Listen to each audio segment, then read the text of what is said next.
Shalom. I'm Eddie Chumney of Hebraic Heritage Ministries, and we welcome you to this week's Focus Israel Report. In this week's report, we're going to be sharing with you regarding the current status of the Israeli-Palestinian peace process, and it is as follows. U.S. Secretary of State John Kerry will visit the Middle East from June the 13th through the 15th to discuss peace talks with Israel and the Palestinians. This will be Kerry's fifth trip to Israel since he became Secretary of State in February. He will also visit Jordan in an effort to restart direct peace talks between Israel and the Palestinians. Kerry said, "I'm confident that both sides are weighing the choices that they have in front of them very, very seriously. They need to have an opportunity to do that, and I will make a judgment at some point whether I need to go push a little bit or help that process, and I'm certainly willing to do so. I am open to that possibility, but as I've said, we're not raising any expectations about a new American peace plan or other things. If we do not succeed now, we may not get another chance,"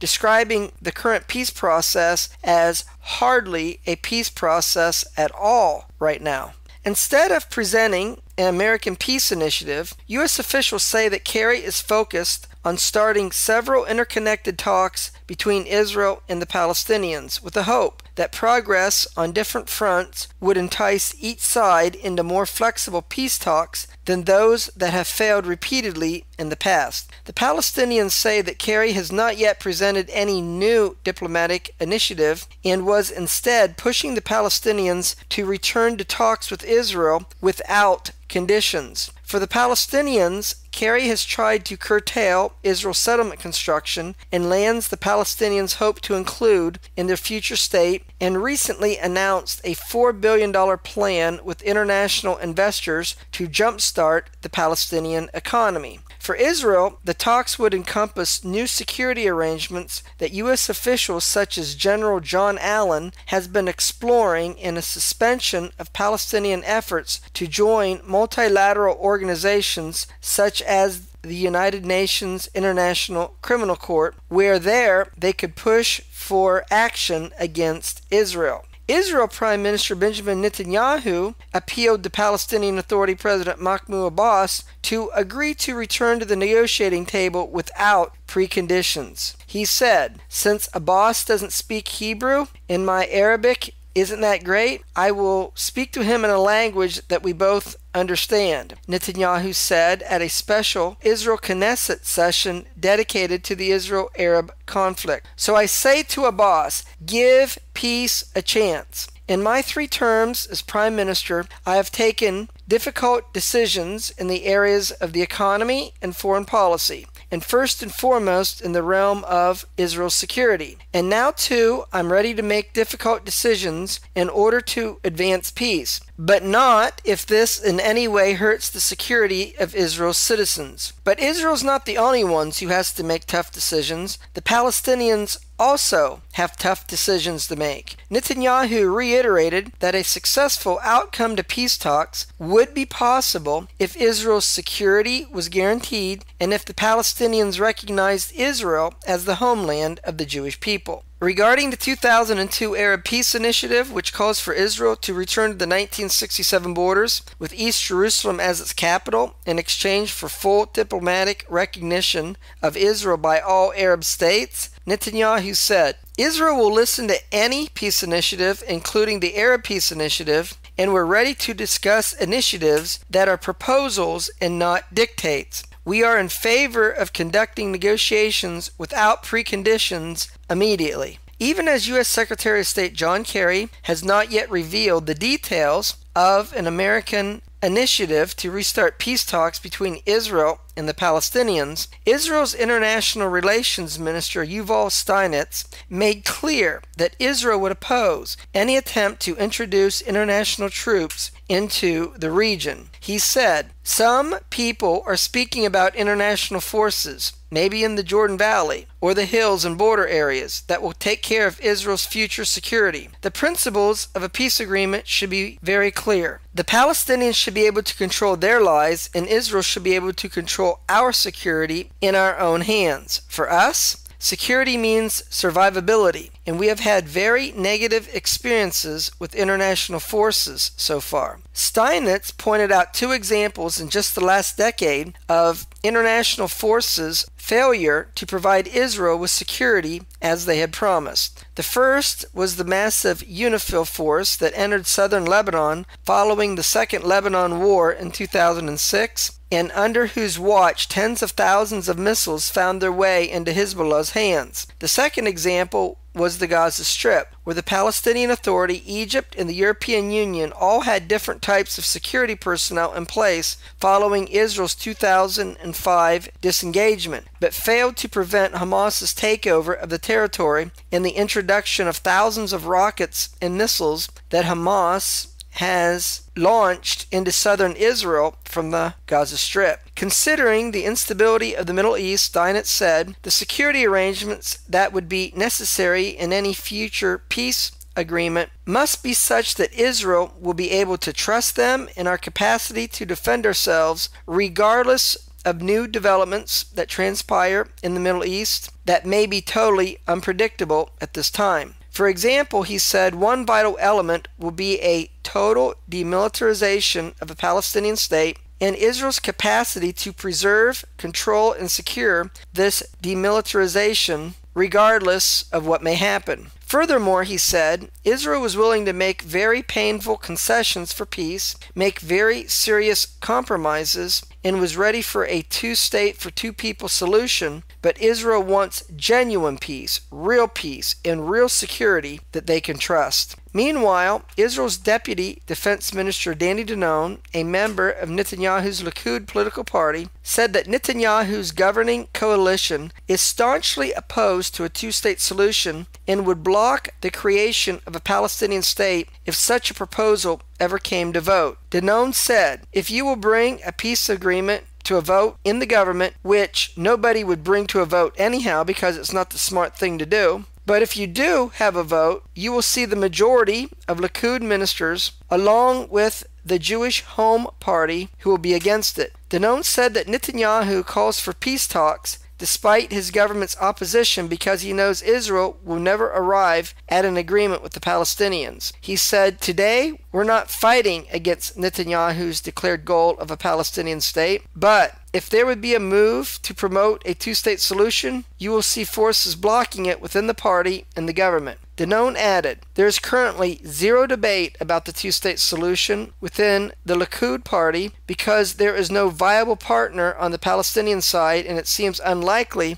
that peace talks will resume anytime soon. If Kerry were to succeed in his efforts to restart peace talks, and Netanyahu and the Palestinians agreed on the implementation of a two-state solution, then there would be a conflict within the government. However, Danon said, today there is no partner, no negotiations, so it's a discussion, and it's more of an academic discussion than anything else. Asked whether Netanyahu truly is in favor of a two-state solution, Danon replied that the Prime Minister tied the creation of a Palestinian state to conditions he is certain that the Palestinians will not agree to. He knows that in the near future, a peace agreement with the Palestinians is not possible. Finally, Danon said, there is no majority for a two-state solution among the 31 lawmakers that make up the Likud Israel Beitenu faction of the government. Several key members of the current government, including Deputy Foreign Minister Zeev Elkin, Deputy Transportation Minister Zippy Hotovely, Knesset Speaker Yuli Edelstein, Deputy Knesset Speaker Moshe Feiglin, Coalition Chairman Yariv Levin, and other senior Likud Knesset members are staunchly opposed to a two-state solution, advocating instead the partial or complete annexation of the West Bank. Furthermore, the entire 12-member Jewish Home faction, including 3 ministers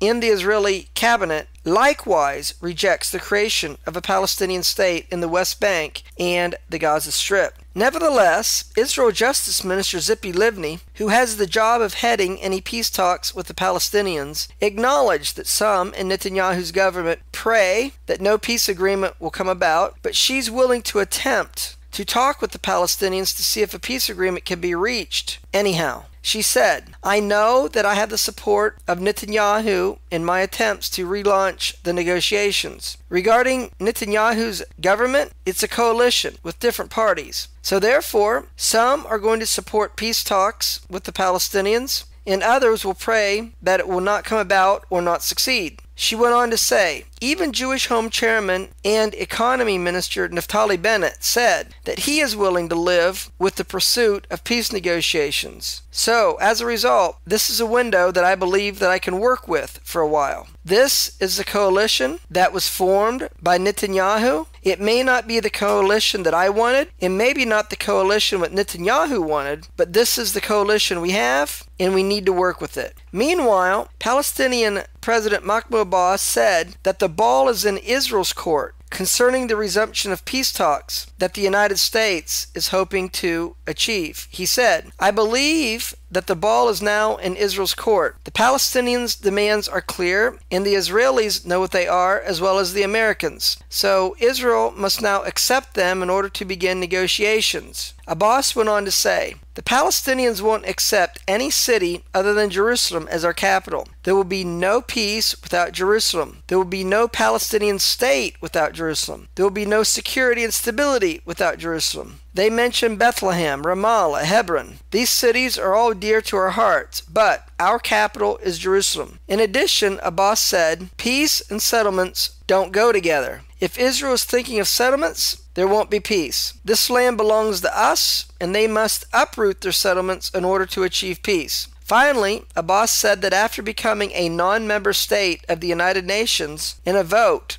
at the United Nations General Assembly on November the 29th, and following this vote, becoming a full member of the United Nations organization, UNESCO, the Palestinians will now focus their attention on joining other UN organizations if the resumption of restarting peace talks with Israel fails. Abbas said, "These steps will be followed by others until we achieve our legitimate right to become full members in all the international organizations and establish our sovereign Palestinian state on all the occupied territory with Jerusalem as its capital, so that we will put an end to the historical injustice against our people." Regarding Kerry's current efforts to revive the peace talks with Israel, Palestinian chief negotiator Saeb Erekat warned that the Palestinians would embark on a new strategy should Kerry's efforts fail. Erekat said, "The Palestinians want Kerry to commit Israel to accept the two-state solution on the basis of the 1967 borders, halt settlement construction, and release Palestinian prisoners. The new Palestinian strategy," he said, "would include resumption of efforts to join 63 UN international agencies and conventions, where we would have the full right to have access to all UN agencies. And those who worry about the Palestinians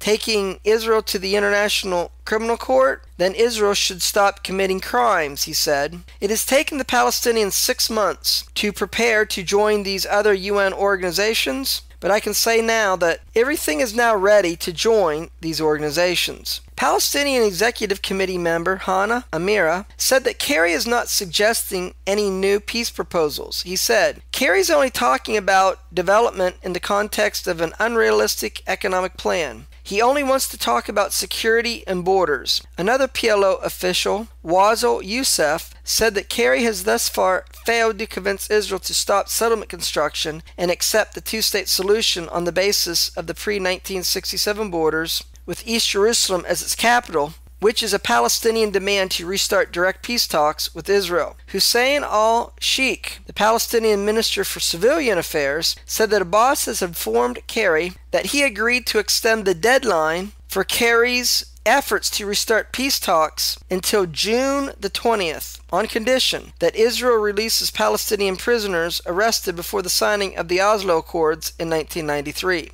Well, that is going to conclude this week's update, where we shared with you the current status of the Israeli-Palestinian peace process. Until we do it again, Shalom in Yeshua the Messiah. Amen.